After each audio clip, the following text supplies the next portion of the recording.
Hello students,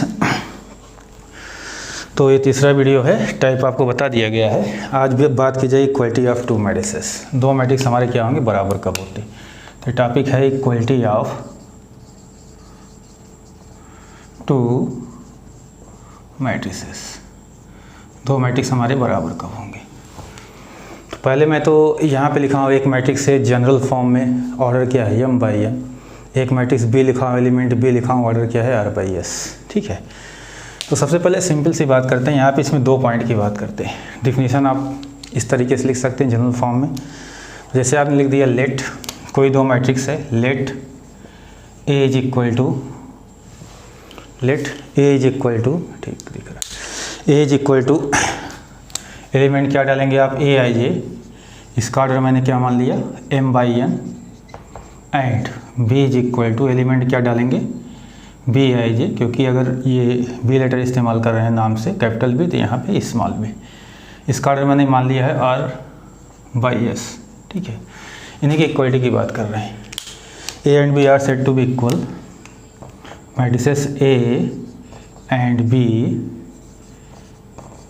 matrices a and b are set to be equal. इसके लिए दो condition है। पहली कंडीशन क्या है, दूसरी कंडीशन है क्या है, इसको देखिएगा। ठीक है, तो मैं सिंपली आपको बता दूं। सबसे पहले ऑर्डर आपका क्या होना चाहिए, सेम होना चाहिए। ऑर्डर क्या होना चाहिए, सेम। मतलब m इसमें जितने रो हैं b में उतने ही रो होने चाहिए। तो पहला कंडीशन है m की वैल्यू क्या होनी चाहिए, r के बराबर। Number of rows in matrix A is equal to number of rows in matrix b। And दूसरा क्या होना चाहिए, number of column in matrix is equal to number of columns in matrix B. R is equal क्या होना चाहिए, S होना चाहिए। पहली चीज़, इसका मतलब क्या हुआ, ऑर्डर सेम होने का मतलब सेप सेम हो गया। अब देखिए ऑर्डर सेम होने का मतलब, जैसे हमने कहा ऑर्डर सेम हो, ये जो यहाँ पे लिखा है, जो चीज़ यहाँ पे लिखा है वही यहाँ पे लिखा हो। ठीक है, तो हमने बताया ऑर्डर सेम हो। ठीक है, इसका मतलब सेप क्या हो आपका, सेम, दोनों बोल सकते हैं।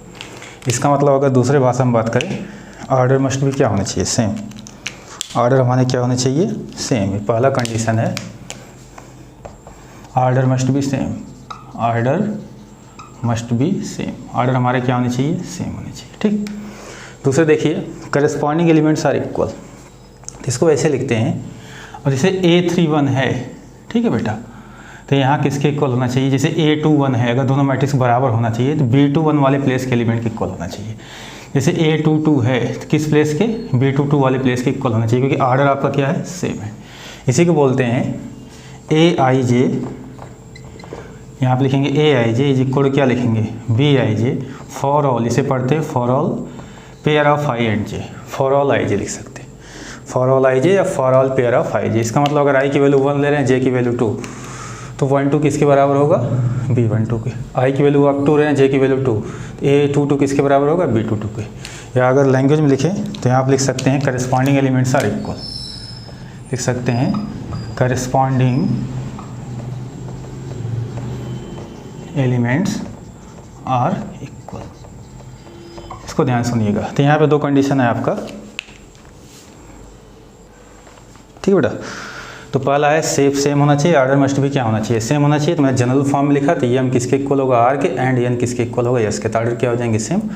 दूसरी कंडीशन है करस्पॉन्डिंग एलिमेंट्स आर इक्वल, मतलब a I J equal to b I J for all I का जे। ठीक, इसका मतलब है जो एलिमेंट इस प्लेस पे लिखा है 1 1 प्लेस पे, ये कौन सा प्लेस, अगर प्लेस बात करें, अगर ऐसे लिख दे रहे हैं, मान लो a है, ठीक है, यहाँ भी नाम डाल दे रहे हैं, कोई दिक्कत नहीं। 1 1 प्लेस होगा, ये 1 2 प्लेस होगा, ये 2 1 प्लेस होगा, ये 2 2 प्लेस होगा। ये B11, B12, B21, B22। Order same होना चाहिए। जैसे 2 बाई 2 लिखा है, तो यहाँ भी क्या होना चाहिए, 2 बाई 2 होना चाहिए। सेप सेम होना चाहिए, और जैसा इधर लिखा है वैसा इधर लिखना होना चाहिए। करस्पॉन्डिंग एलिमेंट का मतलब यही होता है, जैसे A22 किसके इक्वल होगा, B22 के। 2 2 प्लेस का एलिमेंट 2 2 प्लेस के इक्वल होगा। A11 किसके इक्वल होगा, B11 की। A21 किसके इक्वल होगा, B12। ठीक, तो यही है equality of two matrix. Order must be same, corresponding elements are क्या होंगे, इक्वल। इस डिफिनीशन के अकॉर्डिंग ऐसे लिखेंगे, A I J equal to B I J for all I comma J, और यहाँ पे लिखेंगे। ठीक है, और एकदम सिंपल से इक्वल का मतलब ये होता है बिल्कुल हूबहू ऐसा ही हो। ठीक है, बिल्कुल जैसा इधर लिखा है वैसा इधर हो। जैसे अगर यहाँ पे 2 लिखा है तो यहाँ पे 2 ही होना चाहिए, यहाँ पे 5 लिखा है तो यहाँ पे 5 ही होना चाहिए।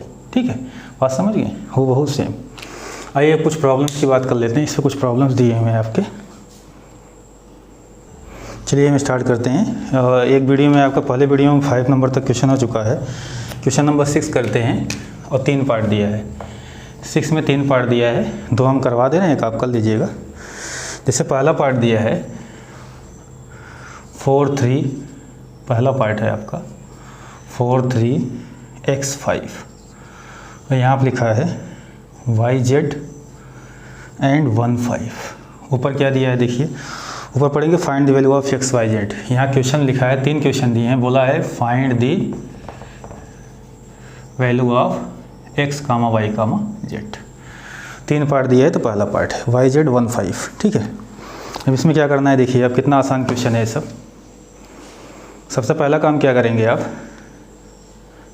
ठीक है, यहाँ पे आप लिखेंगे। अब देखिए सबसे पहले ऑर्डर आप लिख लीजिए। यहाँ पे किसका साइन लगा, इक्वल का साइन, यहाँ ऑर्डर लिख लीजिए। इसका ऑर्डर क्या होगा 2 रोज 2 कॉलम 2/2 एंड इसका ऑर्डर क्या होगा 2/2, ठीक है। बीच में किसका साइन लगा, इक्वल का, तो लिखेंगे बाई इक्वलिटी ऑफ 2 मैट्रिसेस। पहला क्या बताया गया था, ऑर्डर सेम होना चाहिए, ऑर्डर हमारा सेम है। करस्पॉन्डिंग एलिमेंट्स हमारे क्या होना चाहिए, इक्वल। 1-1 प्लेस का एलिमेंट 1-1 प्लेस के बराबर होना चाहिए। 4 इज इक्वल टू क्या हो जाएगा y पहला, दूसरा हो जाएगा एंड, दूसरा हो जाएगा 3 is equal to z, 3 is equal to क्या होगा z, ये पहला, ये दूसरा, तीसरा हो जाएगा x इज इक्वल टू 1, ये तीसरा, ठीक है। 5 इज इक्वल टू 5 कोई मतलब मीनिंग नहीं लिखने का, 5 के बराबर होता ही है। तो कह रहा है find the value of x y z, बस आंसर निकल गया। देयरफॉर y की वैल्यू क्या हो गई 4, z की वैल्यू 3, x की वैल्यू 1। बस करस्पॉन्डिंग एलिमेंट्स मैंने क्या कर दिए, इक्वल कर दिए। आइए अगले पार्ट पे चलते हैं, इसके दूसरे पार्ट पे, ठीक है। दूसरे पार्ट में क्या दिया देखिए, इसके जो सेकेंड पार्ट है इसमें दिया है, क्वेश्चन नंबर सेकेंड पार्ट में दिया है, ध्यान सुनिएगा। x + y = 2, यहाँ दिया है x + y, यहाँ पर लिखा है 5 + z, यहाँ पर लिखा है 2, यहाँ पर लिखा है x y, और यहाँ पर लिखा है आपका 6, 2, 5 एंड 8, ये दिया है। कह रहा है find the value of x y and z। वही काम फिर करेंगे, क्या करेंगे, सबसे पहले आप लिखेंगे, पहले ऑर्डर की बात कर लीजिए। ऑर्डर हमारे क्या होने चाहिए, सेम होने चाहिए, ठीक है। तो यहाँ पे ऑर्डर की बात करेंगे। इसका ऑर्डर क्या है 2/2, इसका भी ऑर्डर क्या है 2/2। अब क्या लिखेंगे, by equality of 2 matrices, by equality of 2 matrices. पहली कंडीशन तो पूरी हो गई, ऑर्डर हमारा क्या हो गया, सेम हो गया। 2/2 ये भी, तो भी क्या है 2/2 करस्पॉन्डिंग एलिमेंट्स। तो पहला बन जाएगा x + y = 6, पहला बन गया। दूसरा लिखना नहीं है, 2 = 2 होता ही है। अगला बन जाएगा 5 + z = 5, ठीक है। नेक्स्ट बन जाएगा आपका x y = क्या बन जाएगा 8, तीसरा। इन्हीं तीनों को सॉल्व करके आपको x y क्या निकालनी है, वैल्यू निकालनी है, ठीक है। तो यहाँ जब निकालेंगे, यहाँ से जो z की वैल्यू आएगी 5 + z ही दिया है, 5 + z = 5, हाँ ठीक है। अब सेकेंड से निकालेंगे, तो फ्रॉम सेकेंड z की वैल्यू क्या आ जाएगी आपकी 0, z की वैल्यू क्या आ जाएगी 0। तो एक वैल्यू तो निकल गई। अब बचा है फर्स्ट एंड सेकेंड। अब देखिए यहाँ पे क्वाड्रेटिक बना लीजिए, x + y दिया है, x × y दिया है, तो from equation number first put, यहाँ से y निकालिए, y = 6 - x, वैल्यू क्या आएगी 6 - x in equation number third में रख दीजिए y की वैल्यू, क्योंकि हम क्वाड्रेटिक बना रहे हैं, 2 वेरिएबल है, x y क्वाड्रेटिक बन जाएगा, ठीक है। y की वैल्यू चाहे यहाँ रख दीजिए चाहे यहाँ रख दीजिए, दोनों एक ही काम होगा। तो y की वैल्यू 6 - x रखिए, क्या आएगा x × 6 - x = क्या आएगा 8, x × 6 - x = 8। तो यह आएगा आपका, आ जाएगा 6x - x² 6x - x² - 8 = 0। अगर माइनस से मल्टीप्लाई कर देंगे तो X square minus 6x plus 8 is equal to 0। ठीक है, दिख रहा है, तो ये आपका बनेगा। ठीक है, आते हैं आगे बात करते हैं। अब इसका फैक्टर कर लेते हैं हम, 8 का फैक्टर 2 4 जा, तो मैं डायरेक्ट लिख दे रहा हूँ, इतना आप कर सकते हैं। यहाँ बनेगा x minus 2 x minus 4 is equal to 0। क्यों? दोनों को ऐड करने पे क्या आएगा 6 और दोनों का प्रोडक्ट क्या आएगा आपका 8। तो x की दो वैल्यू आ गई, दोनों वैल्यू क्या आई x की वैल्यू आ गई 2 और x की वैल्यू क्या आ गई 4। ठीक है, तो यहाँ पे दो केस राइज हो गया, दो सेट ऑफ आंसर आएंगे, आप देखिएगा ध्यान से, क्योंकि x की वैल्यू 2 आ रही है। अब आंसर हमेशा चेक कर लिया कीजिए, क्योंकि कभी कभी केस फर्स्ट जब x की वैल्यू क्या होगी 2, केस सेकेंड जब x की वैल्यू हमारी क्या होगी 4। तो x की वैल्यू 2 है तो y तो वही रहेगा हर केस में, y हमारा क्या रहेगा, सॉरी z तो हमारा वही रहना है, क्योंकि z की एक ही वैल्यू निकली है। z इज इक्वल टू क्या रहना है 0, z इज इक्वल टू क्या रहना है 0। हमें क्या निकालना है, जब x 2 है तो y निकालना है, y बचा हुआ है। तो फ्रॉम फर्स्ट x2 रखिए, x2 रखेंगे तो y की वैल्यू क्या आएगी 4। यहाँ भी फ्रॉम फर्स्ट या थर्ड किसी से निकालिए, x की वैल्यू 4 रखिए तो y की वैल्यू क्या आएगी 2। तो हमारे दो सेट ऑफ आंसर आ गए। आप देखेंगे अगर हम बात करेंगे x y z की, तो एक आंसर हमारा आया है x y z की बात करेंगे तो एक आंसर हमारा आया है, ठीक है 204। अब एक दूसरा आंसर जो हमारा आया है x y z की वैल्यू, ठीक है, एक में आया है x की वैल्यू 2, y की वैल्यू 4, z की वैल्यू 0। एक आंसर सेट में ही आया है। दूसरा आया है x is equal to 4, y is equal to 2 and z is equal to 0। ये दो आंसर हमारे आए, दो सेट। ठीक है, अब हमारा क्या काम है, हमको ये चेक कर लेना है क्या दोनों सेट आंसर सही है कि नहीं है, ये चेक करना है। आप चेक करना हो सकता है कभी कभी मिलता है कि एक ही सेट होगा दूसरा नहीं होगा। चलिए x की वैल्यू 2 रखिए, y की वैल्यू 4, तो 2 + 4 6, 2 × 4 8, सही है।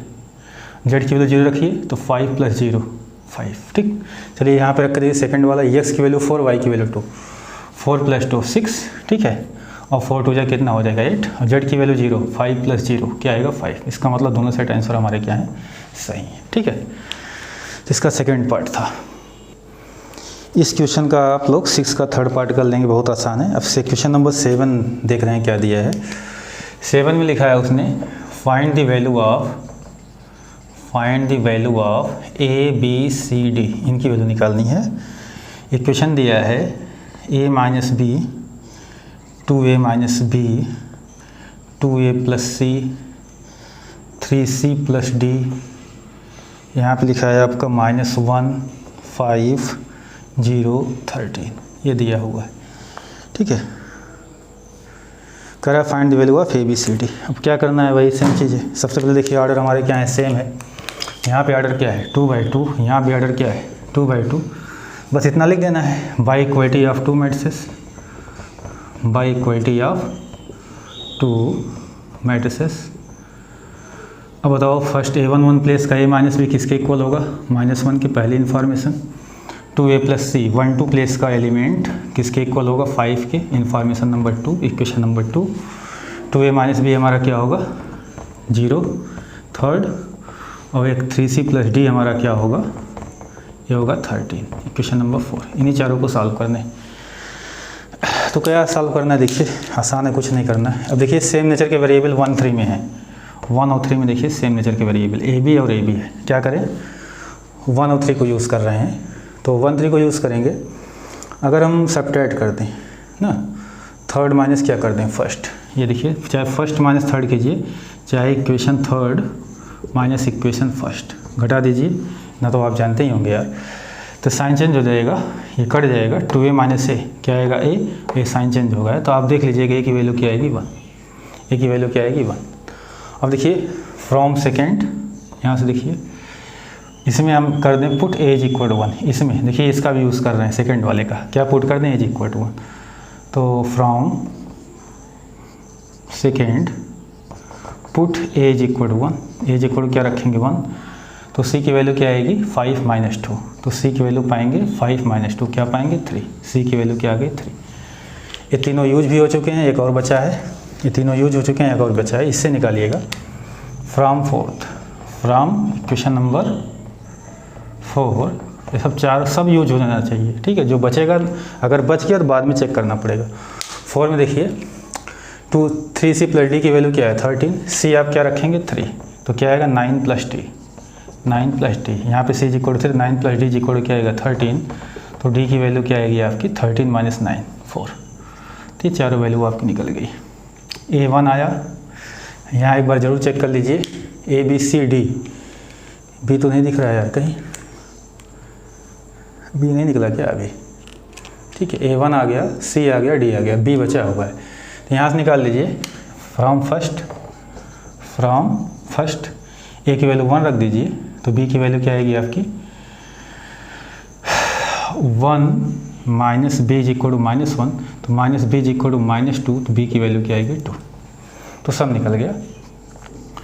हमने क्या किया 3 में से 1 को सब्ट्रैक्ट किया, A की वैल्यू आई, फिर 1 में मैंने रखा A की वैल्यू, तो B की वैल्यू क्या है 2, फिर मैंने इक्वेशन नंबर 3 में रखा A की वैल्यू, इक्वेशन नंबर 2 में रखा A की वैल्यू, तो C की वैल्यू क्या है 3, फिर इसे 4th में रखा हमने C की वैल्यू, तो D की वैल्यू क्या आ गई आपकी 4। अब इसको हम चेक करते हैं सही है कि नहीं।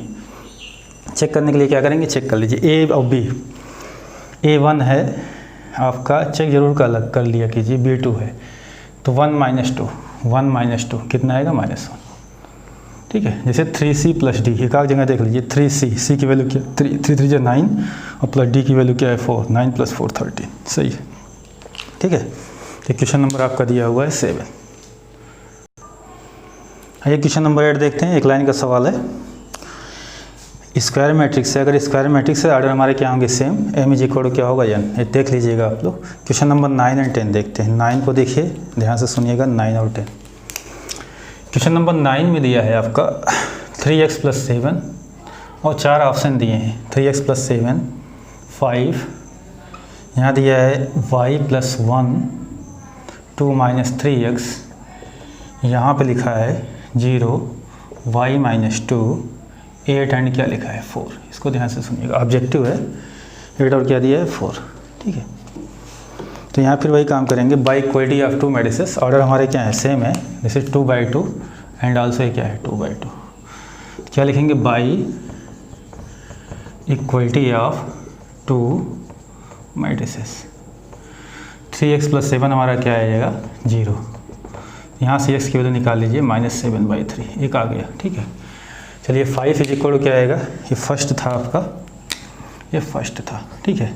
5 = क्या आएगा y - 2, तो यहाँ से y की वैल्यू क्या निकालेंगे 7, ठीक है। तो ये सेकेंड था आपका, y + 1 = क्या था 8, ठीक है। तो यहाँ से ये थर्ड था, यहाँ से y की वैल्यू निकालेंगे, ये भी क्या आएगा 7, ध्यान सुनिएगा।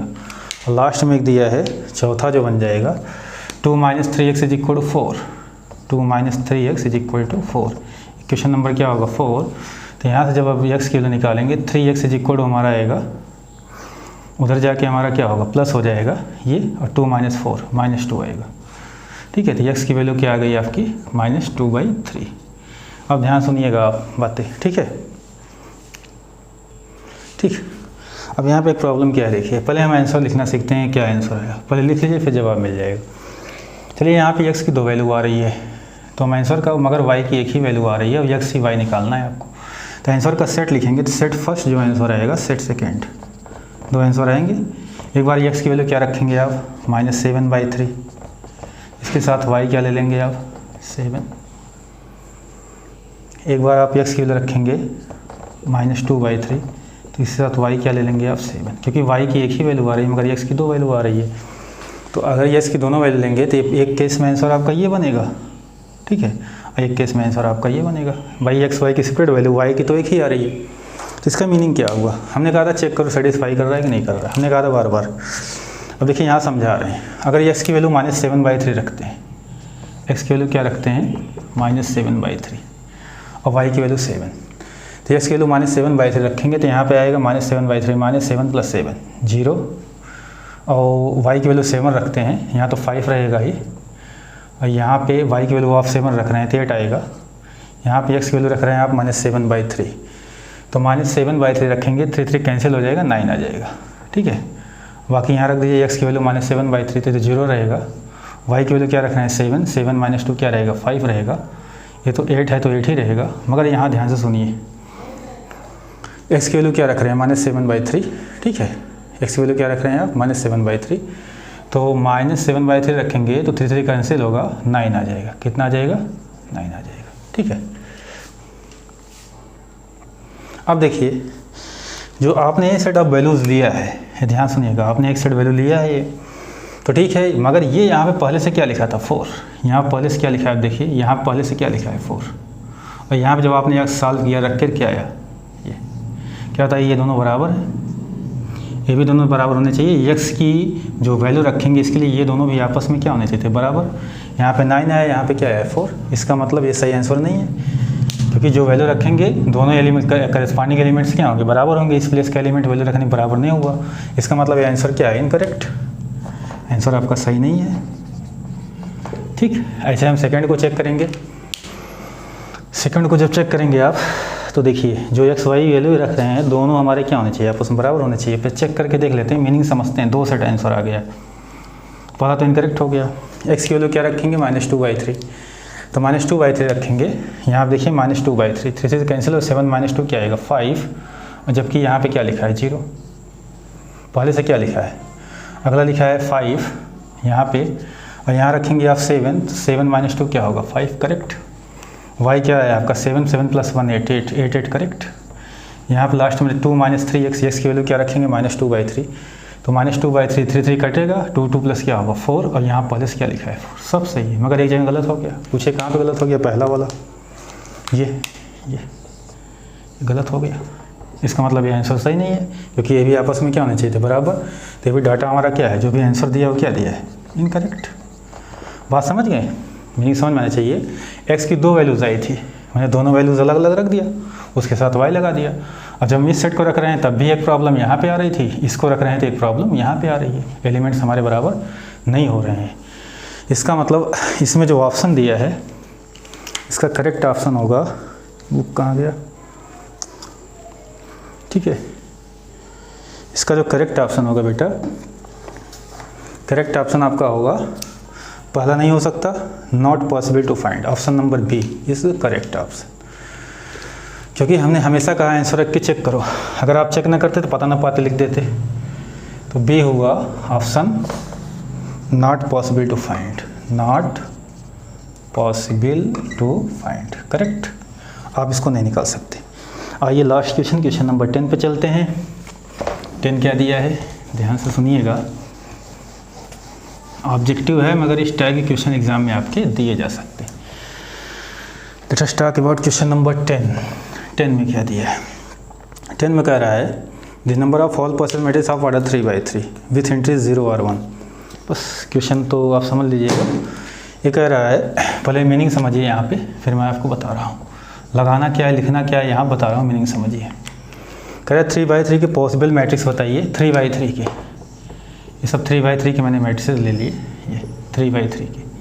कह रहा है पॉसिबल मैट्रिक्स बताइए जिसकी एंट्रीज 0 हो या 1 हो, 0 और 1, एंट्रीज क्या हो 0 और 1।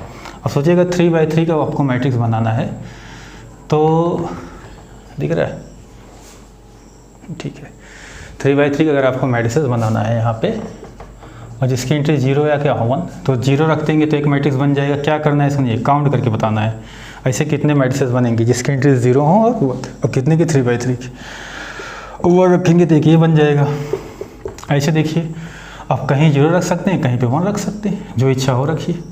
तो पहला मैट्रिक्स बना, ये दूसरा बना, ये तीसरा बना, ऐसे आपकी इच्छा। यहाँ पे सब 0 रख दीजिए, कहीं पे क्या रख दीजिए 1। तो यही क्वेश्चन पूछा है, तो ऐसे आपको काउंट करके बताने हैं, ठीक है। 3/3 के ऐसे कितने मैट्रिक्स बनेंगे जिनकी एंट्री 0 हो या तो 1 हो या तो 0 या दोनों। 0 सिर्फ बोलता तो एक बनता, 1 बोलता तो एक बनता, मगर 0 और 1 बोल दिया है, तो कहीं पे भी 0 हो सकता है, कहीं पे भी क्या हो सकता है 1। तो ऐसे बहुत सारे मैट्रिक्स बनेंगे, उनकी संख्या बतानी है। तो यहाँ पे एक लाइन में समझा रहे हैं, ठीक है। यहाँ पे सबसे पहले लिख दीजिए बाई, यहाँ पे लगेगा जो question, number of all possible matrix of order 3/3 जो पूछा गया है number of all possible matrices of order 3/3। कितने होंगे संख्या बतानी, समझ गए? ऐसे कितने होंगे संख्या बतानी। तो सबसे पहला काम है, अगर 3/3 की मैट्रिसेस बनानी है तो आपको 9 प्लेस फिल करने हैं, 9 प्लेस फिल करने हैं। ध्यान सुनिएगा, ये आपको लगेगा by fundamental principle of counting class 11th permutation and combination use होगा बेटा। इसमें कितने वैकेंट प्लेस फिल करने हैं? 9। भाई ये तो काम करना है। अब देखिए इस प्लेस पे पॉसिबिलिटी क्या है, 0 भी हो सकता है और इस प्लेस पे क्या हो सकता है, 1 भी हो सकता है। 0 या 1 कुछ भी हो सकता है। तो यहाँ पे नंबर ऑफ वेज लिखते हैं, इस प्लेस को भरने का तरीका कितना हुआ। अगर यार number of ways filling this vacant place, तो या तो 0 से भरेंगे या तो 1 से भरेंगे, तो फिल करने कितना तरीका हुआ, 2। Similar cases arise here, 2 her place को भरने का 2 तरीका, या तो 0 से भरेंगे या तो किससे भरेंगे, 1 से भरेंगे। अब अगर याद हो by fundamental principle of count, अगर आपको याद हो नंबर ऑफ वेज जो आते हैं उनको हम क्या कर लेते हैं, मल्टीप्लाई। जितने भी नंबर ऑफ वेज होंगे उनको क्या कर लेंगे, मल्टीप्लाई। तो सबको क्या कर लेंगे, मल्टीप्लाई। 2 × 2 × 2 ये कितने टाइम्स होगा, 9 बार। 9 टाइम्स लिखा गया है, तो 2⁹, आंसर इज 512। तो इतने बचे हुए क्वेश्चन आपके थे जो कंप्लीट हो गए, ठीक है, ओके।